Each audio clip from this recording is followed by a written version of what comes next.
थोड़ा सा numerical discuss करते हैं हम लोग।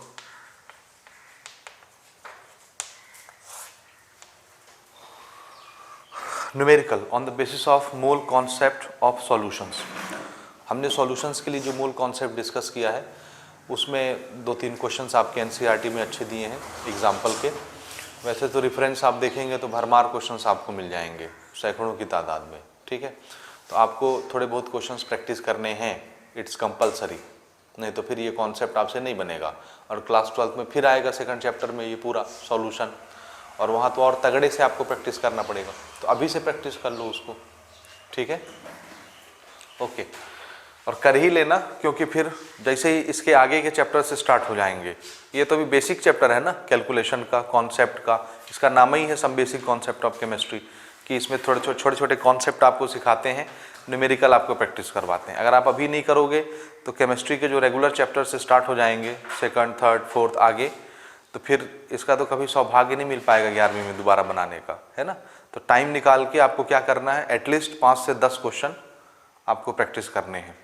हर टॉपिक से कोशिश करो 3-3, 4-4 क्वेश्चन लगा लो। जितने भी कंसंट्रेशन के टर्म आए ना, जैसे मास परसेंट आ गया, वॉल्यूम परसेंट आ गया, स्ट्रेंथ आ गया, मोलारिटी आ गया, मोलैलिटी आ गई, और पीपीएम आ गया, और कुछ बनाया था क्या, नॉर्मेलिटी नहीं बनाए ना हम लोग, ओके, वो क्लास 12th में आएगा।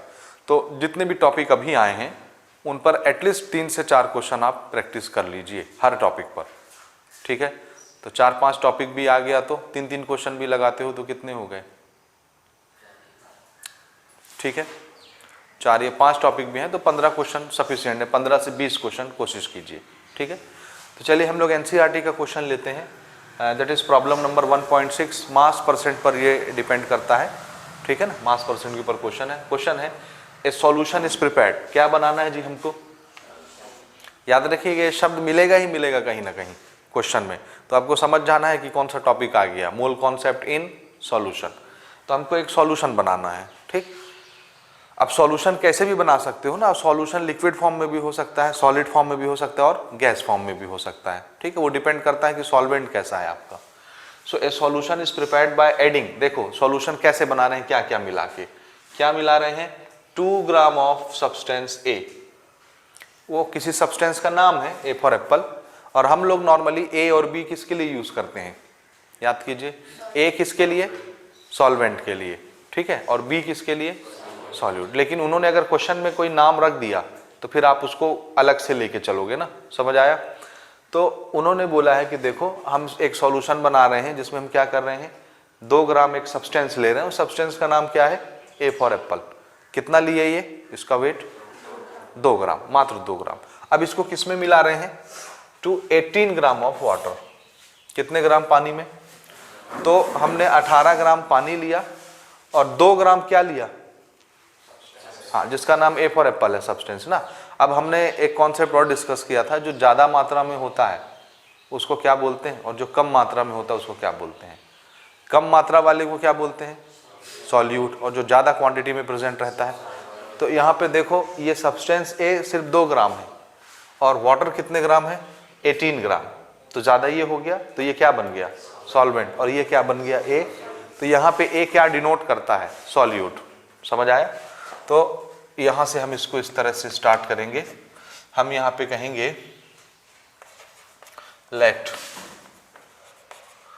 सॉल्यूट बी ए, ठीक है, और सॉल्वेंट हमारा क्या होगा,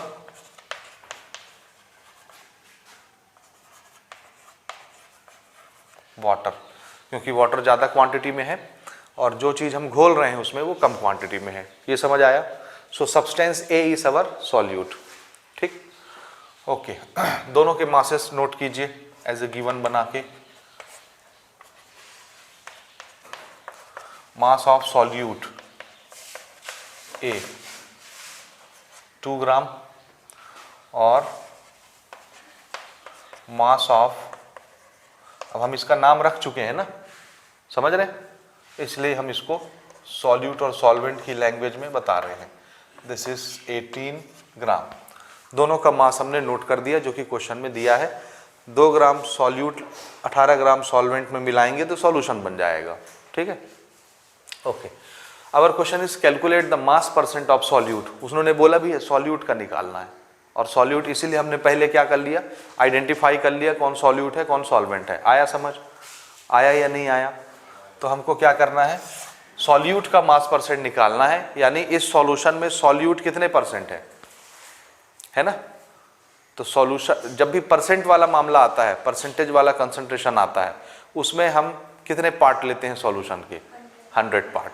तो 100 पार्ट ऑफ सॉल्यूशन में जितना सॉल्यूट प्रेजेंट होगा जितने मास का, वही उसका मास परसेंट कहलाएगा, है ना। तो सिंपली ये किसका क्वेश्चन है, मास परसेंट का, मास परसेंट ऑफ सॉल्यूट, और सॉल्यूट का नाम है ए फॉर एप्पल। और इसका फॉर्मूला हमने क्या बनाया था,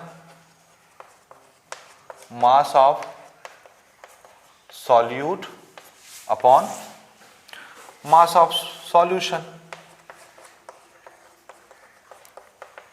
और ये कौन सा पार्ट है, 100 पार्ट, इसलिए यहां 100 से मल्टीप्लाई, ठीक है ना। सॉल्यूशन के 100 पार्ट, हमने 100 पार्ट में जो मास होता है सॉल्यूट का, वो उसका मास परसेंट कहलाता है। परसेंटेज बनाने के लिए ये 100 पार्ट है तो आप 100 से मल्टीप्लाई कर देंगे, ठीक है। पार्ट्स पर मिलियन में कितना पार्ट लेते हैं, 1 मिलियंथ पार्ट सॉल्यूशन में कितना सॉल्यूट प्रेजेंट है, तो ये 1 मिलियंथ पार्ट होता है पार्ट्स 1 मिलियन में, तो इसको 10⁶ से मल्टीप्लाई कर देते हो, 1 मिलियंथ पार्ट रहता है, तो ये 100 पार्ट है तो 100 से मल्टीप्लाई कर दिए, ठीक है। ठीक है, सिंपल फॉर्मूला याद होना चाहिए ना, जितने भी टर्म्स हमने डिस्कस किए हैं। Okay, mass of the solute is 2 gram, mass of the solution is, solution, और यहां हमने क्लियर कट नाम क्या दिया है, 3 ग्राम का सॉल्वेंट। तो फिर ये कैसे बनेगा, दोनों के सम से बनेगा। भाई सॉल्यूशन कैसे बनता है, यहां लिख लेते हैं अपन साइड में, solution is equal to solute plus solvent, ठीक है। तो सॉल्यूशन का मास कैसे बनेगा, सॉल्यूट का मास 2 ग्राम और सॉल्वेंट का 18 ग्राम, टोटल कितना हो गया, ये मास ऑफ सॉल्यूशन 20 ग्राम। आ रहा समझ, आया या नहीं आया, आ गया। So this will be 20। एक स्टेप यहाँ पे हम लिख लेते हैं, दिस इज 2 + 18 ग्राम, ठीक है। तो ये हमारा हो गया, साथ में 100 का मल्टीप्लिकेशन भी है, और ये हमारा हो जाएगा 2/20, ये भी ग्राम ये भी ग्राम, ग्राम से ग्राम कैंसल, 100, ये 2 10 जा जाएगा, ठीक है, गया 2 1 जा 2, 2 10 जा 20, एक 0 यहाँ से कैंसिल कर दिए, सिर्फ कितना आया 10, और साथ में चूंकि ये मास परसेंट है तो परसेंट में आंसर आप कोट करेंगे। So what is the mass percent of solute, mass percent of solute A, तो कितना है जी सॉल्यूट का परसेंटेज बाई मास, 10%, तो बाकी का 90% कौन होगा सॉल्यूशन में, सॉल्वेंट। कौन है सॉल्वेंट, वाटर। तो अगर इन केस वाटर का पूछता परसेंट तो आप कितना लिखते, मास परसेंट ऑफ वाटर। कैसे निकालते ये,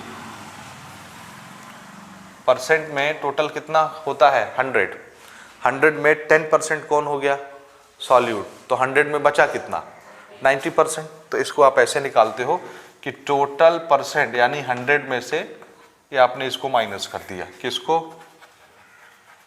मास परसेंट ऑफ सॉल्यूट को, ठीक है।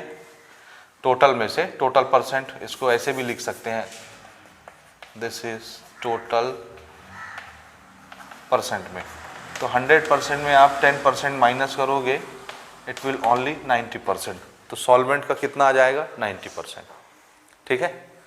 आ रहा है समझ में ये चीज़। तो ये सिंपल क्वेश्चन है। इसी तरह से वॉल्यूम के क्वेश्चन भी आते हैं, वॉल्यूम परसेंटेज करके, तो वहाँ आप क्या लोगे, volume of solute divided by volume of solution, लेकिन 100 पार्ट तो मल्टीप्लाइड बाय 100, ठीक है। समझ आया, सॉल्यूट का वॉल्यूम सॉल्यूशन का वॉल्यूम। नीचे याद रखना सॉल्यूशन आ रहा है, लेकिन सिचुएशन में हमको क्या दिया है सॉल्वेंट, तो आपको सॉल्यूशन का मास बनाना पड़ेगा, तो सॉल्यूट और सॉल्वेंट जोड़ के सॉल्यूशन का मास बना लिए हम, ठीक है, तो ये एक सिंपल सा क्वेश्चन है एनसीईआरटी आपका प्रॉब्लम 1.6 का हो गया ये। अब थोड़ा सा आगे बढ़ते हैं, मोलैरिटी के बेसिस पर और मोलैलिटी के बेसिस पर एक दो क्वेश्चंस लेते हैं।